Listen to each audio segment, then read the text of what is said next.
আসসালামু আলাইকুম রহমতুল্লাহি ওয়া বারাকাতুহু। এক বুজুর্গ ছিলেন গভীর জ্ঞানের অধিকারী।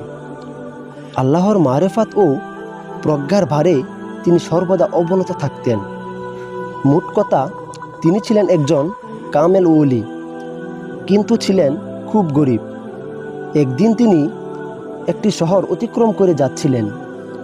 দেখলেন দিন দুপুরে চারিদিকে শত শত পাহারা বসানো রয়েছে। বুজুর্গ এরূপ করার কারণ জিজ্ঞাসা করলেন। তখন জানতে পারলেন যে বাদশাহের পোষা বাজ পাখিটি উড়ে গেছে।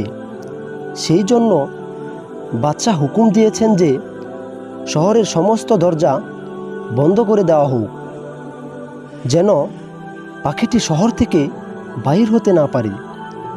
এ কথা শুনে বুজুর্গ অনেক হাসলেন, এ মনে করে যে বাদশাহটি কত বড় মূর্খ।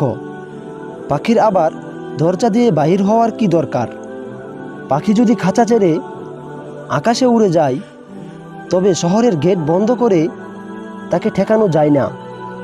এ কথাটি বাদশাহ বুঝতে পারলেন না। বুজুর্গ বেশ কিছুটা গর্বের সাথে আল্লাহর দরবারে আরজ করলেন যে ভালো মূর্খকে আপনি বাদশাহী দিয়েছেন, অথচ আমাদের এত মারেফাত আর এত জ্ঞান হাসিল হওয়া সত্ত্বেও পথে পথে জুতা ক্ষয় করে চলেছি, আমাদেরকে কেউ জিজ্ঞাসাও করে না। তখন আল্লাহর তরফ থেকে ইলহামের মাধ্যমে জবাব আসলো, তবে কি তুমি চাও তোমার এই ইলম ও মারেফাত এবং দারিদ্রতা এই বাদশাকে দিয়ে দেই, এবং তোমাকে তার মূর্খতা ও আল্লাহর প্রতি অবহেলা দিয়ে তার স্থলাভিষিক্ত করে দেই?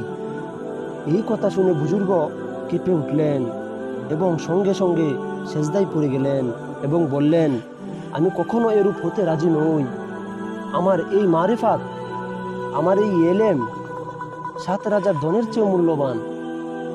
আমার এই দারিদ্রতাই আমার অহংকার। হযরত আলী রাদিয়াল্লাহু তাআলা আনহু বলেন যে আল্লাহ পাকের এই বন্টনের দ্বারা আমরা সন্তুষ্ট। তিনি আমাদেরকে দিয়েছেন ইলম এবং মূর্খদেরকে দিয়েছেন সম্পদ। আলহামদুলিল্লাহ।